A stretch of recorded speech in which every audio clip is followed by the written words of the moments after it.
Okay, so if you're Belgian and you're supporting your football team, I do not blame you for being absolutely furious right now. And you don't have to be following the World Cup to understand what just happened. A US player got a red card, and normally that means you miss the next game. I mean, that's the punishment in the rule. But then President Bonespurs decides to call FIFA, and suddenly, the US player is allowed to play against Belgium. Now, is anybody really surprised? I mean, we already know how corrupt the FIFA organization is. The same organization with one of the dirtiest reputations in global sports. Briberies, backroom deals, officials arrested, and also giving this manchild a fake peace prize. So here's my question. Did Team USA just get a leg up? Did they just get a favor from President Bonespurs? I mean, you be the judge after seeing this social media post from President Bonespurs. Did the United States get special treatment on the world stage? And are we all supposed to pretend that this is normal? I have a few reports that are international. I'm not going to look at the ones that are local to the United States. And I'm also going to show some feedback from some international fans as well. So let's get started with the first report from the BBC. President Trump called FIFA President Gianni Infantino earlier this week and urged him to reconsider the suspension of the US's top goal scorer, Folarin Balogun. That's according to sources. It follows reports that Balogun would be available to play for the team for their round of 16 match against Belgium on Monday. Balogun received a red card in the team's match against Bosnia-Herzegovina last week. President Trump, a friend of FIFA President Gianni Infantino, thanked FIFA in a post on Truth Social. He said, "Thank you to FIFA for doing what was right and reversing a great injustice," President Donald J. Trump. Now, if President Bonespurs didn't call up Dr. Evil to make a complaint, I don't think this would have been reversed. But this blatant corruption is going to get one of Team USA's top players back into the game. And the US fans, they're ecstatic about this. But the fact that this happened and Infantino got it on his knees, the reputation of this World Cup is out the window for me. Well, the Royal Belgian Football Association released a statement saying it was astonished with FIFA's decision. Meanwhile, the US men's national team said they accepted the decision and that they were pleased that Balogun is eligible to compete on Monday. Well, of course Team USA is ecstatic. Their commander-in-chief just basically pulled strings for them. All eyes are going to be on the next USA game, and if this suspended player actually makes an impact, you can bet shit's going to hit the fan. So it's a highly unusual reversal. Just talk us through what we know about how this played out. Well, so what we know at this point is that President Trump reached out to Gianni Infantino earlier this week. They spoke, and the president, as we understand it, expressed his displeasure with the decision to award this red card that would keep this player out of this game. And now the decision has been made. It's unclear if there's a connection between that call and the decision, but it certainly will raise, concern about the appearances. Okay, I get that he can't straight up say it. I mean, it's public media. But it can't be more blatant than this. I mean, if it walks like a duck and it talks like a duck, it's a fucking duck. But let's put football aside right now. What does this stunt do for the global reputation of the United States? I mean, it's already down the toilet. This isn't making it any better. For me, it just proves that the United States will do whatever it can to win. And for anyone saying that I shouldn't be mixing sports and politics, well, you can blame Infantino for that, because he's the one that started it. Yeah, and when we look at the broader context here, the FIFA president has for some time been trying to gain Trump's approval. Just remind us of the ways he's tried to do that and how that's been received by President Trump. Well, Torin, I can't tell you over the last year how many times I've been in the Oval Office with the president, and all of a sudden I've seen Gianni Infantino in the room for one reason or another, typically with a gift for the president of some kind. You can't get much more pathetic than that. And I'm talking on both sides, like the person giving the gift and the person receiving the gift. But for me, it shows me a lot about Infantino's character. And let's not forget, this guy tried to put the FIFA World Cup above the genocide that's happening in Gaza. If you don't know about this, he tried to stage a handshake between Israel and Palestine's representative, and it failed miserably. He basically told the Palestine rep to put everything aside and, this is football, so shake hands. But with this new FIFA drama, we already expected this from President Bonespurs. I mean, it's in his character. We're not surprised about him. It's just making Infantino look a lot worse.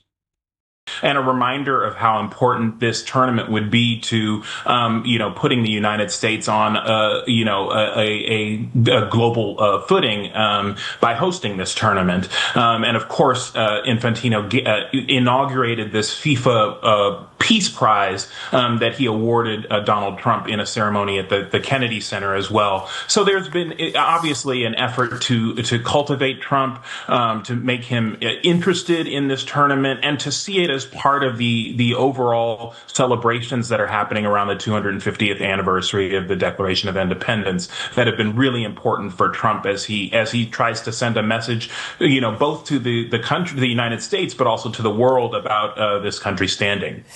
Well, given that I'm in the category of the world, the message that's being sent to me is that the United States can be bribed, they can be bought, and they will cheat and lie until they get what they want. Primary example is the Gordie Howe Bridge. The USA paid nothing for it. Canada paid for the whole thing. And yet, they want more money because they say the current deal is not fair. But we all know why it's not opening. It's because of the billionaire Ambassador Bridge owner, who paid $1 million to the US administration, and then somehow magically, like a day later, President Bonespur says the bridge is not opening. So yeah, if the orange whoopee cushion wants to send out a message, this is the message that I'm getting, and my opinion on the United States right now. Let me know in the comments below if you agree with me or not. And the tournament, obviously, before it started, there was some criticism about the size of it and the ticket prices. But since then, it's had a very positive atmosphere, hasn't it? And people have been talking about this as a really good World Cup. Is this moment in danger of tainting that? I'll give my opinion first. Yes, that's pretty much it. Well, because it introduces politics back into the arena of sports. That is something that clearly President Trump is comfortable with, but it's not something that necessarily all fans or all countries will want to see as part of this soccer tournament. And so that is really the question here: is does this become a politicized sporting event? We already think that the president will probably try to attend one of these games, maybe the final or something like that, but clearly a controversial move here. And I hope whatever game he goes to, everyone boos the fuck out of him. But again, the FIFA organization made this political. And I look back at my earlier videos, like when I first started reporting on the FIFA World Cup, I had so many FIFA diehards like saying, you're making this too political. Politics have nothing to do with the World Cup. Well, to the FIFA diehards, you guys are in denial, just as much as MAGA. And many said that the FIFA organization, the reputation will be fine in like 4 years for the next World Cup. Well, I hate to tell you this. Well, when an organization aligns with President Bonespurs, people are not going to forget this. I'm trying to give the president a new nickname, and I think I'm going to go with President Bonespurs. But I keep wanting to say Taco Tuesday. And Trevor, just finally, any response from the White House yet on this? And if not, how do you think they're likely to approach this? No, all we've heard from the White House is just the president's comments that this was a good move to let this game go on with all of the players that the U.S. intends to field, and given that decision, I don't think we'll hear a whole lot more from the White House unless they don't like decisions that are made going forward. Well, of course they love this decision. I mean, it gives the U.S. upper hand, and I'm going to guess a good majority of the U.S. fans are also appreciative of this as well. Whether or not they support Taco Tuesday or not. I said Taco Tuesday. President Bonespurs. But I want to move on to this next report from France 24, and it interviews a player on the US team. And his response is not surprising at all. Just having him as a presence out there, he does so much. He runs off the ball. He always gives an option. He's constantly a threat and behind and to score. And obviously, as a team, it's really helpful. So yeah, getting one of your best players back because the president decided to make a phone call. Yeah, that's corruption right there. And I've even seen comments on Reddit from US citizens who don't support Taco Tuesday, but saying, hey, this is a great move. So yeah, I guess even non-President Bonespur supporters can actually get bribed as well. Yeah, I'm probably going to get a lot of hate for that comment, but whatever. I don't care. Shut up, I don't care. Now let's hear from the Belgium coach. I mean, the person who's probably going to be affected the most. The Royal Belgian Football Association is astonished. I believe that what the Belgian Football Association is doing is not merely defending itself and pointing out that this is, of course, illogical and unfair. It is defending the interests of football in general and safeguarding the future of the sport's ethics and integrity. The United States match with Belgium takes place on Monday in Seattle. The winner advances to the quarter-finals. The US has not reached that stage since 2002. But they might with the help of President Bonespurs. So congratulations, United States. Because if the United States does win tomorrow's game, there's going to be a whole shitload of controversy. Now, I want to show a short clip from CBS Sports, and I'm actually surprised because it's coming from CBS, which is basically Fox 2.0. I've never seen anything like this happen in our recent memory at a FIFA World Cup. This is, in my opinion, the biggest off-field decision, the biggest off-field news at this World Cup, and one of the biggest ones in the history of the game in the VAR era. So there's two schools of thought in this for me. If you're a U.S. soccer fan, as you said, or U.S. football fan, you will be over the moon. Because for me, Flo Balogun has been the best player for the U.S. men's national team. But this is dangerous territory for me. In the beginning, I've always said this, it was never a red card. Yes, you could argue dangerous play, but common sense tells you that never should have gone to the monitor. I stand by this. They got the call wrong from the beginning. But now this is where it becomes dangerous, because if you can make this call, I'm saying this as a neutral, not as someone who's an advocate for U.S. soccer. If you make this call, I'm curious what other calls FIFA is willing to make in the knockout round of the World Cup. Well, I can pretty much guarantee if it's not coming from the President Bonespurs, nothing will happen. But if there's another issue and President Bonespurs makes another phone call, will Dr. Evil pull another string for Team USA? But this guy's right. Many of the fans in the United States, they're ecstatic about this move, whether they support Bonespurs or not. But the rest of the world, we can see through this bullshit. And I know what the US haters are going to say. They're going to say like, oh, you guys are just being sore losers. I mean, hey, I got no stake in this. I'm just reporting the corruption that we're all seeing. And I found this post on the r/soccer subreddit. I mean, this post alone has 17,000 upvotes and 2,600 comments. And I'm just going to show you a small handful of the comments. The top one, the corruption is so blatant.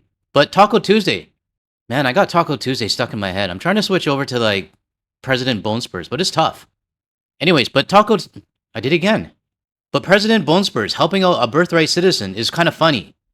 The bottom one was the independent disciplinary panel, made up of close relatives to staff of the White House. Next comment on top. Well, that would require me to believe a single thing that FIFA claims has an ounce of integrity. Bottom one. Did someone make a $500,000 bet on Kalshi? I'm not sure what Kalshi is. 1 hour before the decision that Balogun would play. Hey, you never know. I mean, the US government is so corrupt. Especially Bonespurs' family. They bet on anything. But there are a lot of people that agree with these comments. I mean, they're getting a lot of upvotes. 9.5K, 4.1K. Let me show a few more and then I'll wrap this one up. It's just blatant corruption. Who would have thought that Infantino could be worse than Blatter? I don't know who Blatter is. As corrupt as Blatter was, at least he was also a fan of the sport. Infantino cares about nothing more than money for himself and his cronies to determine the football culture and fans. As awful as Blatter was, I can't imagine him creating a FIFA Peace Prize solely to coddle President Bonespurs. God, I gotta get that on my head. And the last comment. One of the biggest instances of blatant corruption in World Cup history, and it shouldn't be downplayed in the slightest. If you know football, you know this is not even the top 5. FIFA has never not been corrupt. I need to remind everybody that this is coming from r/soccer, which has like 5.3 million people that visit this subreddit. So I'm gonna guess they know what they're talking about. And this is also a bit of an in-your-face to my haters saying that, GTL, you don't know what you're talking about when it comes to FIFA. Well, you know what? I'll believe these 5.3 million people instead of you. But it's really sad that a global sport has become political, and there's nobody to blame except for these two people on the right. But what really surprises me about this whole situation are the people that don't support President Bonespurs, but suddenly change their mind because it benefits their team.